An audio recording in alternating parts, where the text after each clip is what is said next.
Bonsoir à tous. Aujourd'hui, je voulais vous parler de la dernière version, version 10 sur la Tesla 3, la 2019 36.2.1, où il y a des améliorations notables qui ont été apportées. Alors la première, si on lit bien le récapitulatif, c'est l'amélioration de la visualisation de conduite. Ça, je vais vous le montrer après avec une vidéo sur la route. Avec les cônes de signalisation qui sont maintenant détectés. Le mode arrêt, ça c'est très intéressant, c'est un mode que j'ai effectué sur la mienne qui permet en fait de conduire avec une pédale, sachant que avant la génération s'arrêtait un peu avant le ray complet. Maintenant on peut arrêter complètement la voiture avec la régénération, donc le frein des moteurs électriques entre guillemets. Et donc on n'est plus obligé d'appuyer sur la pédale de frein pour arrêter complètement le véhicule. Donc ça, il faut aussi s'adapter en termes de distance quand on arrive sur un rond-point ou un stop, parce qu'on a tendance toujours à lâcher la pédale un peu trop tôt quand on avait le mode rampage ou le mode normal.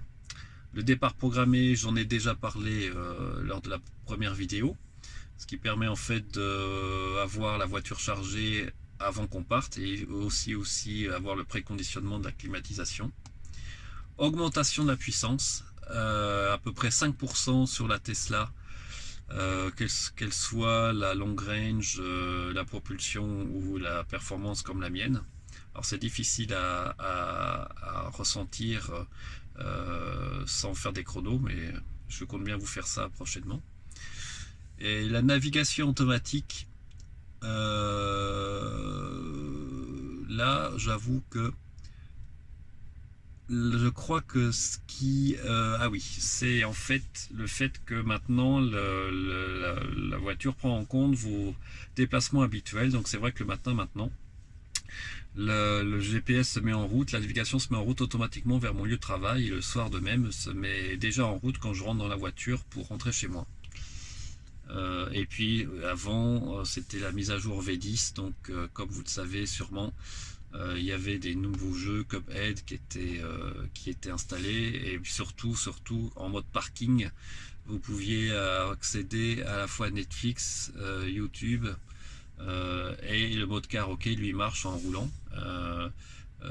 Et la visualisation de la conduite, en fait la petite voiture sur la gauche là était améliorée aussi. Donc j'avoue que j'ai été plus impressionné encore par cette dernière version d'il y a quelques jours, notamment au niveau du mode arrêt et de l'amélioration de la visualisation, qui à mon avis est une étape avant la conduite autonome, puisque je subodore que en visualisant les cônes, maintenant la voiture, alors j'ai pas testé, mais devrait s'arrêter ou proposer de changer de fil si elle voit que des cônes, si la voie se rétrécit avec des cônes devant soi, ce qui serait quand même une sacrée amélioration en termes de sécurité.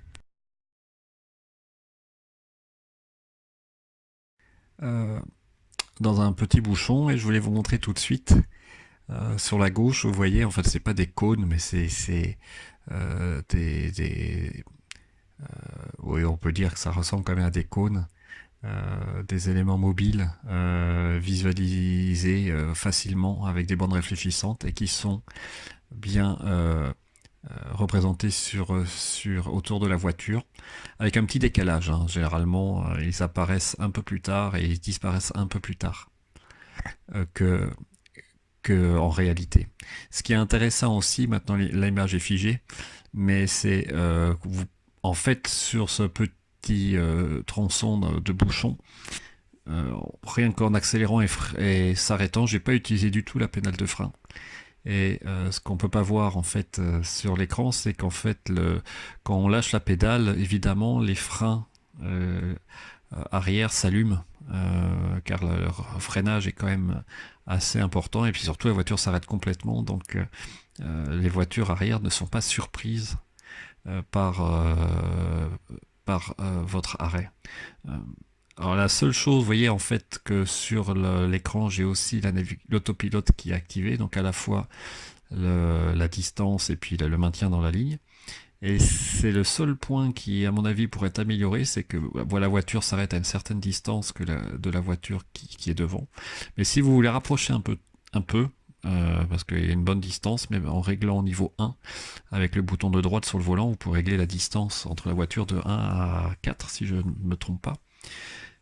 Et si vous accélérez donc pour vous rapprocher, dès que vous lâchez l'accélérateur, là vous avez un coup de frein assez important de la voiture, parce qu'il y a toujours le régulateur de distance qui est actif, et c'est vraiment désagréable. Donc j'espère qu'ils vont améliorer ça dans la prochaine version. Car déjà tout seul, c'est pas agréable. Alors si vous êtes avec des passagers, alors là je pense qu'ils vont avoir le mal de mer rapidement. Donc le seul moyen vraiment, si on veut se rapprocher un peu de la voiture de devant et pas rester en mode complètement automatique, faut carrément l'enlever, quoi. Voilà, c'est la petite présentation que je voulais faire aujourd'hui sur la visualisation des cônes. Et je vous en ferai d'autres prochainement pour vous montrer comment concrètement ça se passe pour les dépassements, car la norme européenne est assez stricte à ce jour, c'est-à-dire qu'en théorie il faut que le dépassement se fasse dans les 5 secondes à partir du moment où on a initié le dépassement. C'est-à-dire quand la voiture, vous l'autorisez à dépasser, vous avez mis le clignotant et vous mettez un petit coup sur le volant, elle a 5 secondes pour changer de voie. Et je peux vous garantir que dans certaines conditions, c'est assez dangereux, parce que si dans les 5 secondes, elle n'a pas fini son changement de voie, parce qu'il y a une voiture qui, par exemple, arrive à l'arrière et considère qu'elle va vous gêner, alors elle met un coup de volant très, pas violent, mais quand même assez important pour revenir dans sa file, et faut vraiment faire très attention. Donc je pense que l'Union européenne est d'accord, s'est réunie avec les différents constructeurs, dont Tesla dernièrement, pour revoir cette législation, et je pense qu'ils vont étendre cette durée pour réussir le dépassement jusqu'à 20 ou 25 secondes. Dépassement ou pour se rabattre aussi sur la voie de droite. Et je pense que c'est une très bonne chose. Une autre chose que l'Union européenne va probablement rendre plus flexible, c'est que à l'heure actuelle, elle oblige le système à se désactiver si le virage est trop serré. Alors que la voiture est capable de le prendre. Donc à l'heure actuelle, Tesla va le prendre, et puis il va commencer, j'essaierai de vous montrer aussi en vidéo, à tourner, et puis si le virage est trop serré entre guillemets, elle va mettre une alarme, et puis l'autopilote va se désactiver pour nous forcer à reprendre le volant. Et honnêtement, dans certaines conditions, c'est pas vraiment nécessaire. La voiture serait capable de prendre le tournant, mais évidemment il faut garder les mains sur le volant, mais ça peut être piégeux pour les gens qui n'ont pas l'habitude. Ils se disent ok, la voiture va prendre le tournant, bah non, en plein milieu elle peut décider d'enlever le maintien dans la ligne, et puis vous allez tout droit. Donc et ça c'est valable pour toutes les voitures en Europe, donc ça c'est pas actif aussi strict, en tout cas aux États-Unis. Voilà, je vous remercie encore pour votre attention, et je vous dis à bientôt. Au revoir.